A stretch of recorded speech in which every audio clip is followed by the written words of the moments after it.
तो दोस्तों, अगर आपने मौत की दहशत का पहला पार्ट नहीं देखा है तो देख लें, नहीं तो आप कहानी का मज़ा नहीं ले पाएंगे। पहले पार्ट का लिंक मैंने डिस्क्रिप्शन में दे दिया है, वहां से जाके आप देख लें। अमृता को लगा कि कोई जैसे उसके बहुत ही करीब मौजूद है। उसे अपने गर्दन पर किसी के सांस लेने का एहसास हुआ। वो एहसास इतना भयानक था कि वो कांपने लगी। उसकी नज़र सामने रखे ड्रेसिंग टेबल के आईने पर गई तो जो उसने देखा, उसे देखकर उसके रोंगटे खड़े हो गए। उसके पीछे एक बहुत ही डरावनी शक्ल की औरत उल्टी लटकी थी और उसके पैर ऊपर छत को छू रहे थे और सिर ठीक अमृता के ऊपर था। उस औरत के बाल अमृता के कंधों को छू रहे थे। उसका चेहरा बहुत भयानक था, बिल्कुल सफेद, जैसे खून का एक कतरा भी ना हो उसके ऊपर। उसके अंदर आंखों में पुतलियां ही नहीं थीं, बिल्कुल कोरी सफेद वीरान आंखें थीं उसकी, और चेहरे पर एक कुटिल और बीभत्स मुस्कान थी। अमृता ने जो भी देखा उस पर उसे यकीन नहीं हो रहा था। अमृता चीखना चाहती थी और उसके मुख से आवाज ही नहीं निकल रही थी। वो भागना चाहती थी लेकिन उसके पैर मानो जमीन में धंस चुके थे। अमृता की आंखों के अंधेरा छाने लगा और वो बेहोश होकर गिर पड़ी। शाम को अंकित बच्चों के स्कूल से लेते हुए घर आया। बहुत खटखटाने पर भी जब अमृता ने दरवाजा नहीं खोला तो दूसरी चाबी जो कि उसके बैग में हमेशा होती थी, उससे दरवाजा खोलकर वो घर के अंदर आए। अमृता को आवाज देते हुए सब उसे खोजने लगे। अंकित को अमृता अपने कमरे में बेहोश मिली। वो अब तक बेहोश ही थी।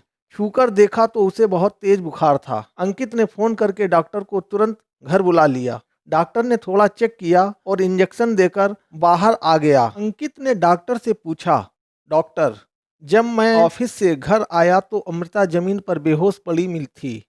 तब से अब तक होश नहीं आया है। आखिर हुआ क्या है उसे? डॉक्टर, देखिए, इन्हें काफी ज्यादा बुखार था, इसलिए मैंने इन्हें इंजेक्शन दे दिया है। सो बुखार कुछ ही देर में उतर जाएगा।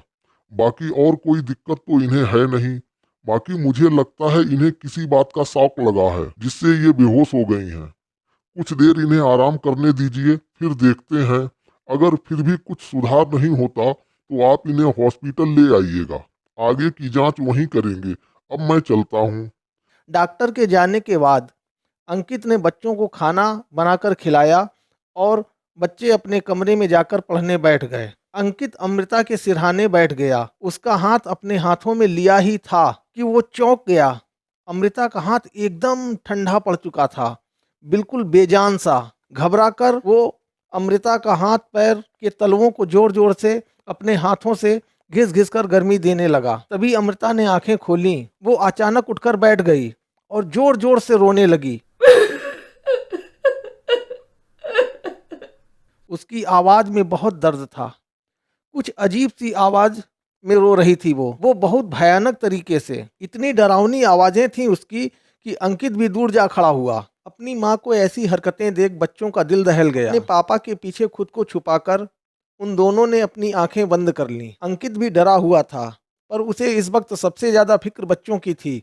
वो धीरे धीरे बच्चों को लेकर पीछे सरकते हुए कमरे के बाहर आने लगा। अमृता की नजरें उसी पर थीं और वो अब हंस रही थी। अंकित ने बाहर आकर कमरे का दरवाजा बंद कर दिया। अमृता की हंसी अब अट्ठास में बदल चुकी थी। वो जोर जोर से अजीब आवाजें निकाल रही थी।